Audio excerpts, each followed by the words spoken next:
बहुत बहुत धन्यवाद प्रभु जी। तो जो प्रश्न किया प्रभु जी ने कि असुर क्यों बनाए, तो भौतिक सृष्टि ऐसी ही है कि जब जीव भगवान की सेवा से विमुख होता है तो भौतिक जगत में आता है, और भौतिक जगत में जब आता है तो भौतिक प्रकृति के 3 गुणों में से किसी न किसी एक गुण का संग करता है। तो जब सत्व गुण से संग करता है तो उसको देवताओं के शरीर प्राप्त होते हैं। कई प्रकार के देवता हैं सत्वगुण में। और रजोगुण का जब संग करता है तो मनुष्यों की भी कई प्रकार की योनियां हैं, 4 लाख प्रकार की योनियां हैं मनुष्यों की, तो उनमें जाता है। और जब तमोगुण का संग करता है तो फिर उसमें भूत प्रेत ये सब बनते हैं, और राक्षस हैं, और कई प्रकार के असुर हैं, दैत्य हैं, ये सब बनते हैं। तो भौतिक प्रकृति के 3 गुणों के विभाजन में ही ये सब प्रकार की योनियाँ आती हैं। और अभी जो है मैं थोड़ा सा इसमें देख रहा था कि दक्ष की जो 60 पुत्रियाँ हैं तो इनके विवाह है बताते हैं सुखदेव गोस्वामी कि किस प्रकार से अलग अलग व्यक्तियों के साथ हुए। तो उनमें से सबसे पहले तो बताया है कि दक्ष की जो 60 पुत्रियां हैं उनमें से जो 10 कन्याएं थीं, 10 पुत्रियां थीं, उनका विवाह धर्म के साथ हुआ। लेकिन ये जो दक्ष हैं ये 6ठे मनवंतर में दक्ष हुए, और ये प्रचेताओं के पुत्र हैं दक्ष, जो 6ठे मनवंतर में सृष्टि इतनी बढ़ा रहे हैं। लेकिन पहले मनवंतर में भी दक्ष थे, वो थे ब्रह्मा जी के पुत्र, तो उनको कहा जाता है स्वयंभू दक्ष। स्वयंभू यानी ब्रह्मा जी से उत्पन्न हुए तो स्वयंभू दक्ष। और उन्हीं दक्ष ने जब शिव जी का अपराध किया तो उनको शरीर छोड़ना पड़ा, और फिर प्रचेताओं 10 प्रचेताओं के एक पुत्र हुए दक्ष, प्राचेतस दक्ष। तो ये प्राचेतस दक्ष हैं, ये 6ठे मनवंतर में इतनी सृष्टि उत्पन्न कर रहे हैं। इनकी 60 कन्याओं के द्वारा इतनी सृष्टि बढ़ती जा रही है। लेकिन पहले मनवंतर में, स्वयंभू मनवंतर में जो स्वयंभू दक्ष थे तो उनकी 16 कन्याएं थीं, और 16 कन्याओं में से 13 कन्याओं का विवाह धर्म के साथ हुआ। तो वहाँ भी धर्म का नाम आया है कि 13 कन्याओं का जो है धर्म के साथ विवाह हुआ। और यहाँ भी धर्म का नाम आया है कि दक्ष की 60 कन्याओं में से 10 कन्याओं का विवाह धर्म के साथ हुआ। तो इससे पता चलता है कि ये हर मनवंतर में देवता बदलते रहते हैं, तो धर्म के देवता भी बदलते हैं। जो पहले मनवंतर के जो धर्म देवता थे तो ब्रह्मा जी के स्तन से उत्पन्न हुए। अधर्म उत्पन्न हुआ पीठ से, और स्तन से धर्म उत्पन्न हुआ। और धर्म के जो 10 दक्ष की जो 10 कन्याओं का विवाह हुआ था, नहीं 13 कन्याओं का, पहले मनवंतर 13 कन्याओं का विवाह हुआ था।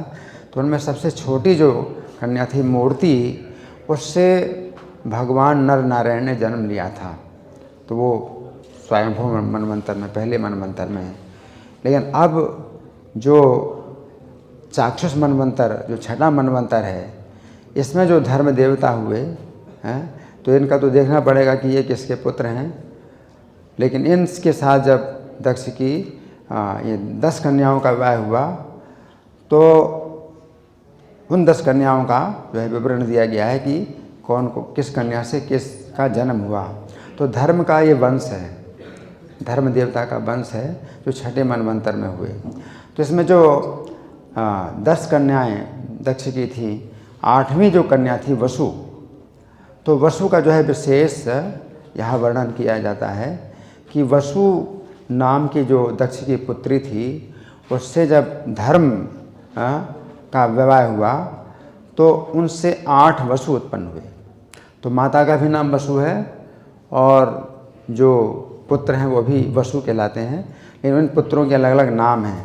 तो उनमें सबसे बड़े जो वसु हैं वो द्रोण हैं। 8 वसुओं में सबसे बड़े वसु हैं द्रोण।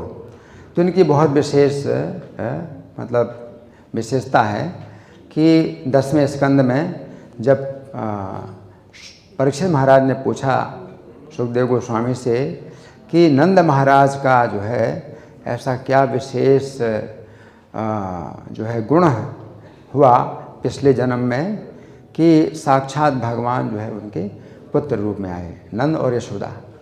नंद और यशोदा का जो है क्या विशेष गुण था, उनका कुछ विशेष ऐसा हुआ, शुभ कर्म हुआ कि भगवान साक्षात उनके घर में पुत्र बने। तो सुखदेव गोस्वामी कहते हैं कि नंद महाराज और यशोदा माता, तो ये दोनों पिछले जन्म में द्रोण और धरा नाम के ये पति पत्नी थे, तो द्रोण नाम के वसु थे। तो यहाँ से पता चलता है कि ये जो द्रोण नाम के वसु, जिनकी बात जो है 10वें स्कंद में बहुत विस्तार से आती है कि भगवान श्री कृष्ण के पिता हैं, तो भगवान श्री कृष्ण के पिता बनने का जो सौभाग्य प्राप्त हुआ, तो वे द्रोण नाम के वसु ये छठे मनवंतर के जो 8 वसु हैं,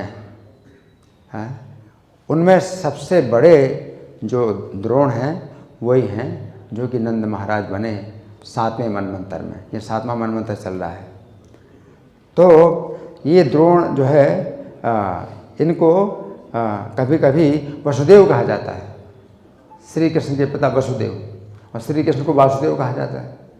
तो हम लोग तो यही सोचते हैं कि श्री कृष्ण को वासुदेव जो कहा जाता है तो ये वसुदेव के पुत्र हैं।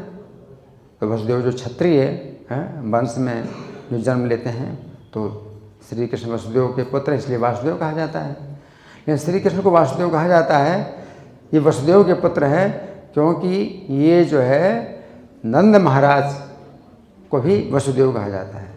नंद महाराज को वसुदेव क्यों कहा जाता है?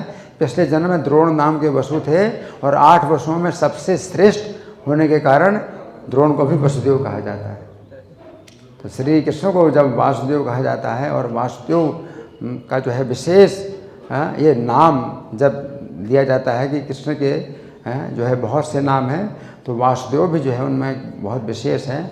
तो वसुदेव के पुत्र होने के कारण नहीं, बल्कि द्रोण नाम के जो वसु हैं वो वसुओं में श्रेष्ठ होने के कारण वो वसुदेव कहलाते हैं। उनके पुत्र हैं, नंद के पुत्र हैं श्री कृष्ण, तो इसलिए वासुदेव श्री कृष्ण को कहा जाता है। तो अभी जो है मैंने थोड़ा सा अध्ययन किया तो ये समझ में आया कि ये जो द्रोण हैं, जो नंद महाराज पिछले जन्म में थे, तो ये 6वें मनवंतर के जो धर्म देवता थे, उनकी पत्नी वसु से जो 8 वसु उत्पन्न हुए, उनमें सबसे बड़े पुत्र जो है द्रोण हैं। फिर इसमें एक पत्नी का नाम आता है, नहीं 8 वसुओं में ही सबसे बड़े द्रोण हैं। और फिर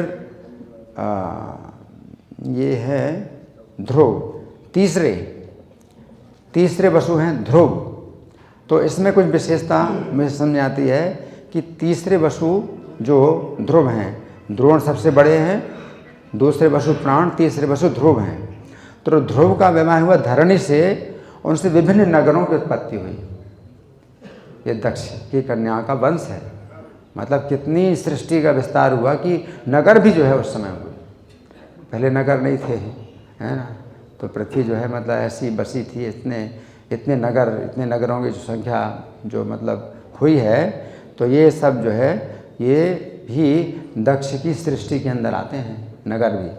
और ये नगर जो है कैसे उत्पन्न हुए? ध्रुव की पत्नी धरणी से। तो धरणी को आप मान सकते हैं ना कि पृथ्वी की जो सतह है वो धरणी है, तो धरणी से ही तो नगर उत्पन्न होंगे।